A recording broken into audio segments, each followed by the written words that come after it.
Hey guys, sorry about the technology issues yesterday. I wanted to make sure that you did have access to all of the information that we are going to cover in the classes. So I am going to share my screen and pull up your the information that you're going to need, and you can watch it at your leisure, and we will make sure to clear up any misconceptions or misunderstandings. If you were able to watch part of the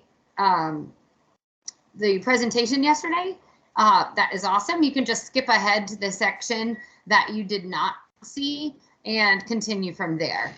So I think you probably only missed about 15 minutes of it, and then I was opening it up for questions. But it is important that you understand the requirements before you submit assignments, because I have noticed that there are some issues with some of the assignments. Some really nice, eager people have started to already submit, but I want you will always have the opportunity to go back and correct it so that you can get a full grade. Here is the beginning. This is the DeKalb County School District Initiative. We are going to enhance your classroom instruction. This is super important. All of it is meant to be integrated into your daily practice so that it will enhance learning. The vision of the Gifted and Talented program is to maximize students' academic potential. We know especially those highest achieving students, a lot of the times the families have options of where to send them, whether it be magnet schools or charter schools or private schools. We want to make our regular public schools as appealing, engaging, and challenging as possible so that we can meet their needs and keep those great students.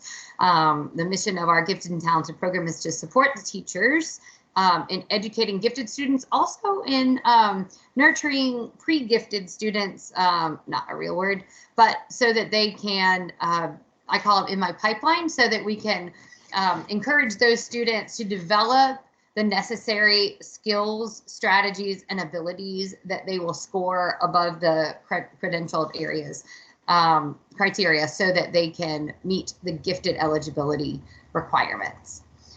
Teacher keys effectiveness. If you want to see this PowerPoint without the video, that was uploaded yesterday after right about 5 o'clock when I noticed the error with the technology.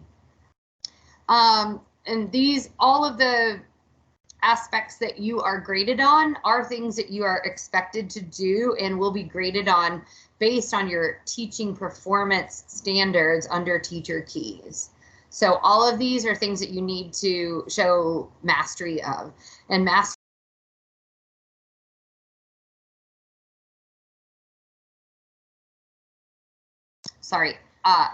is 80% or better.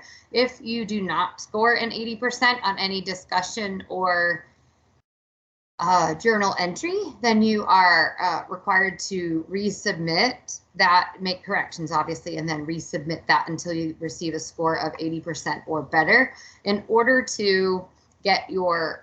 for us to sort of stand in the gap for you and say that you have mastered enough of the material and you have the skills and abilities needed to be a gifted certified teacher and have that certification added to your certificate.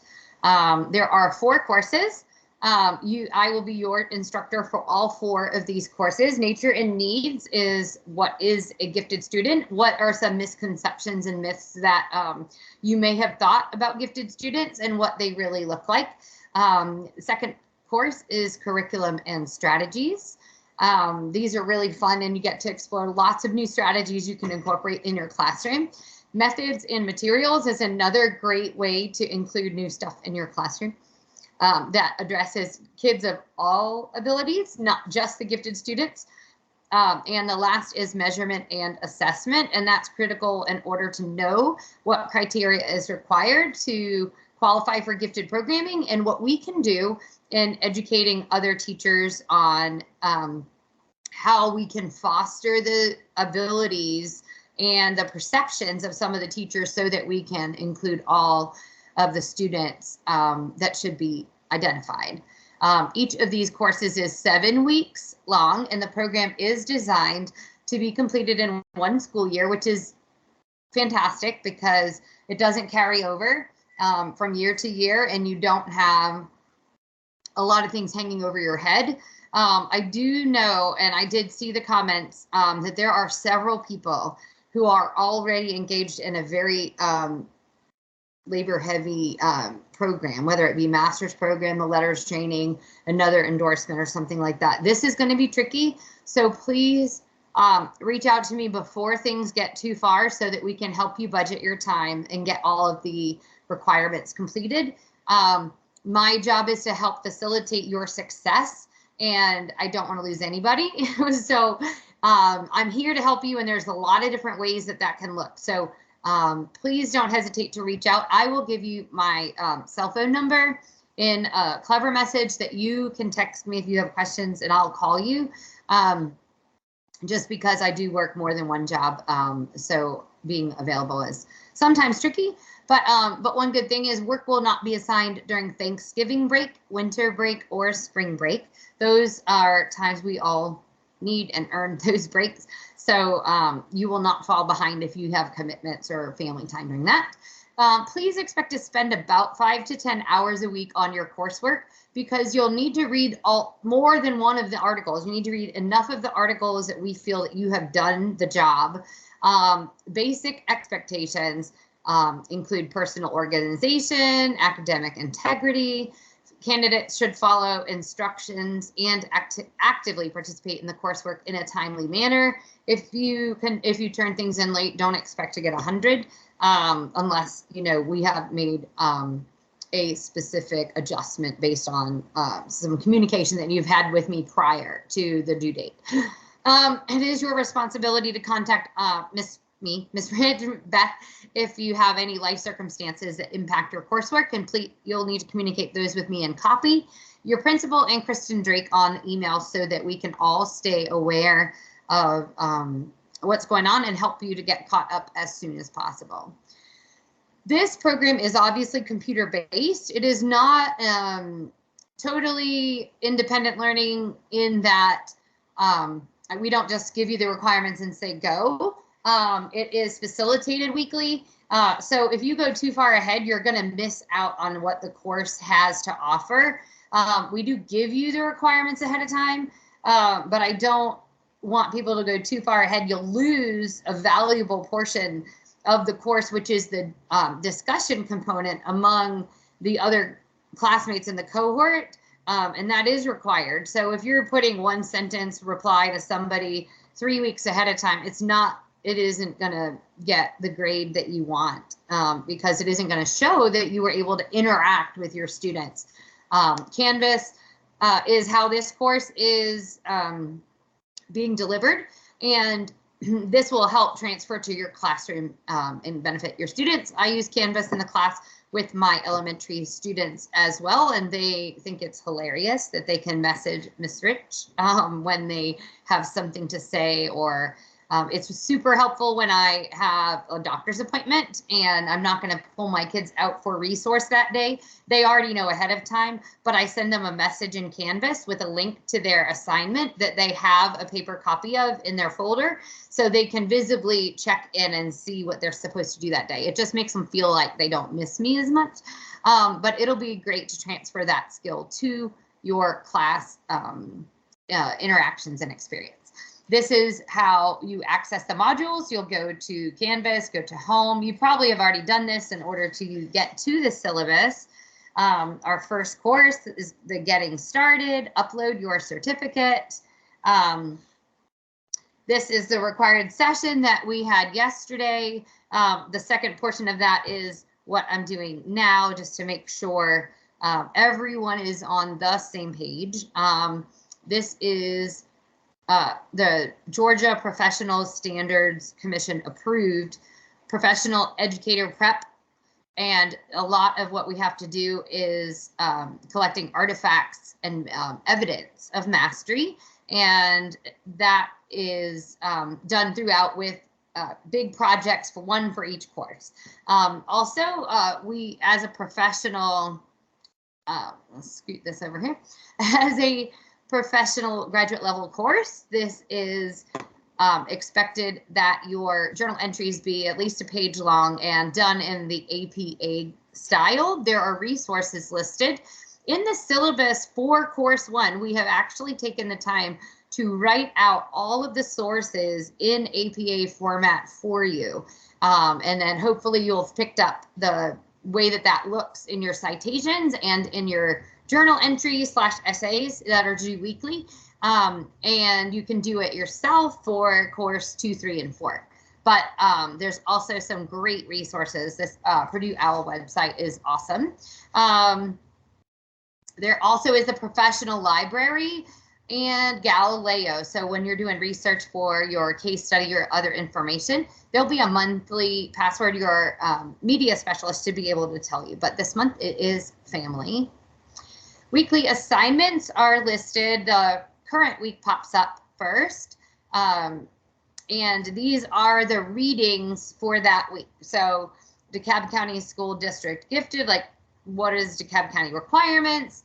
The theoretical frameworks for giftedness, what is giftedness, common characteristics of gifted individuals, redefining giftedness for a new century, shifting the paradigm, a bright child versus a gifted learner, high achiever, gifted learner, creative thinker, charting. All of these are resources that you need to read in order to complete your journal entry.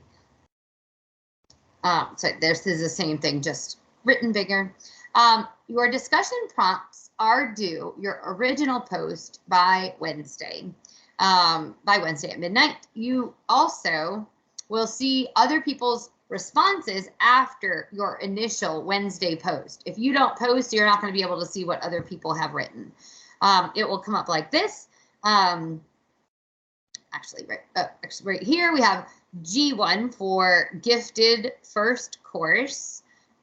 Discussion 1, gifted qualifications. Visit DeKalb's website for gifted and read the overview and eligibility right here. And prior to reading the webpage, did you know what areas qualified students for gifted services in DeKalb?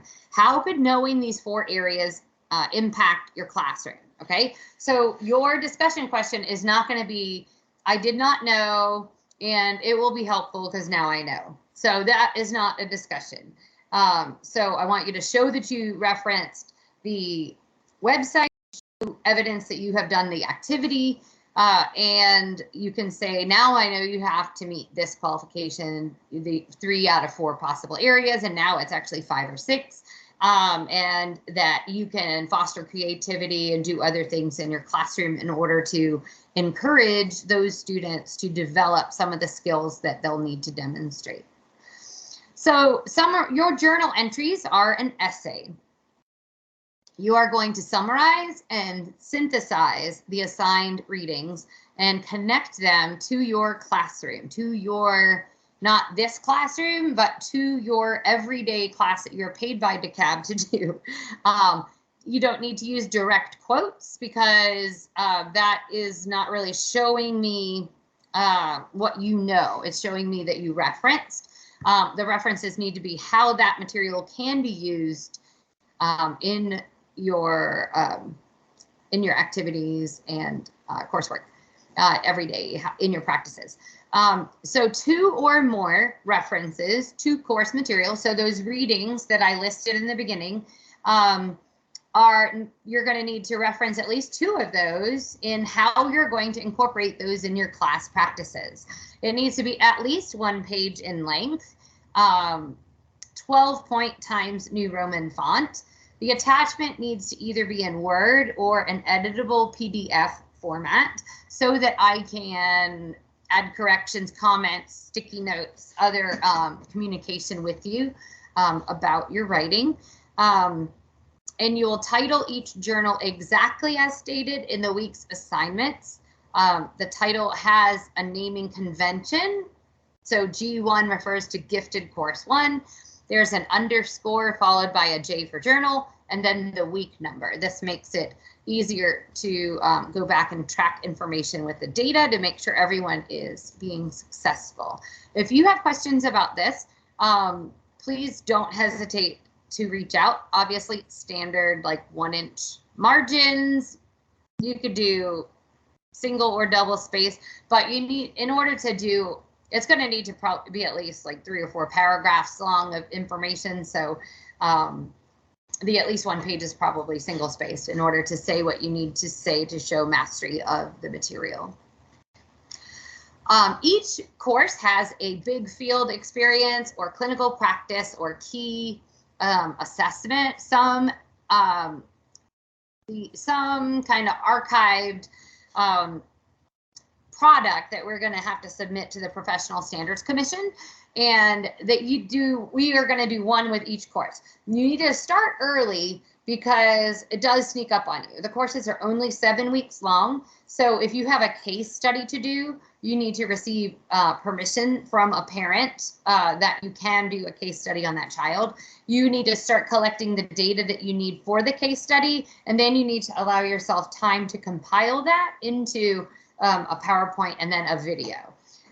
It should be completed during the entire course in order to receive a satisfactory grade. For the first course, you do have a case study, and just like I said, you will need to receive parent permission. The rubric is in the syllabus, and it needs to be a 5-minute video. This is an example of how you can record your video if you're not really familiar. This is a Teams call with just myself on the call, and then when I'm finished, of course, I had hit record. When I'm finished, I'll end recording, and then it will be available in the Microsoft Stream app, and I can download that as an MP4 or an MOV file, and that video can be uploaded. And that's what I'm going to do so that you have access to this. And I wanted to do it as an example of how you can make a video, because it is a requirement of your course 1 case study. Sorry, there we go. Communication is a teacher assessment. It's a performance standard. It's on your TAPs, it's on your teacher keys. You need to use precise language. You need to use correct vocabulary and grammar, not colloquial, how you talk with your friends, you know, in the teacher's lounge, not how you hang out with your buddies on the weekend. That's not going to work. This is formal, written, appropriate oral and written communication. So it's a paper, so just write it in that voice. Ethical practice, we do monitor everything for honesty, the code of ethics. We have unfortunately had to remove people from the program and file a complaint because they were not in line with the professional learning and ethical practice about citing references, copying other people's work, trying to pass something off as theirs that clearly wasn't. And in the age of AI, you know, I'm familiar with those applications as well. So I do use all available things to make sure everybody is submitting genuine, authentic work, because you're more than capable of doing that. The next steps for you, if you've not already done it, please read the entire syllabus, ask me questions, highlight parts you think are important, put due dates on a calendar and highlight them, whatever you need to do. Upload your certificate into Canvas. If you need help to do that, I'm happy to assist. Complete the candidate acknowledgements. That is a task that is under the getting started.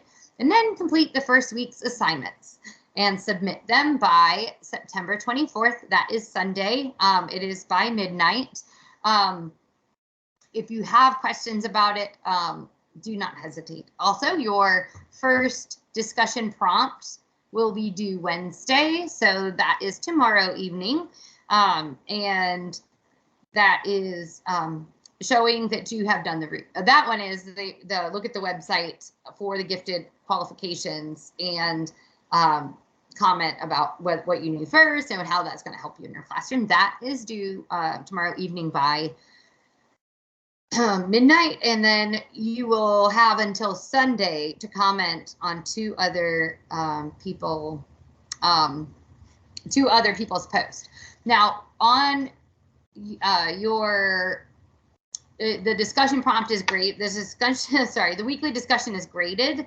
So if you do an average job, this is just like our students. We want them to do their best work. I'm not giving people hundreds because they just did the minimum requirements, because that would send the students a bad message that adequate, just average, just basically checking the boxes is super work. 100 is stellar and A is exceptional work. So if you do all of your assignments and do a competent job on them, expect about a 90. If you do more and show a deeper understanding and excellent application to your practice, then that can be how you earn 100. So if you do only 2 responses to other candidates, then that would be like a 90 if they're meaningful and good. It'll be less than that if it's just like a sentence or 2. So just keep that in mind. You're in charge of your grades by how much effort you put in. And so this is, again, I'm Beth Rich, and Kristen Drake is our awesome coordinator. She is amazing and super resourceful. So if you have any questions that I can't answer, she usually can. And as a team, we're pretty much unstoppable. But if you have other issues, if there are any other issues that you have, I am more than happy to assist you. I'm going to put in the chat my cell phone so that you have it. If you need to text me, or email is always okay, but sometimes people are at home. You can save this to your phone, and then just, when you text me, just say from your adult class or from your gifted class. That way I know how to respond to you. So I hope you're all doing well, and I hope you're excited to work on this with me, and I can't wait to see what amazing things you guys accomplished. Thank you.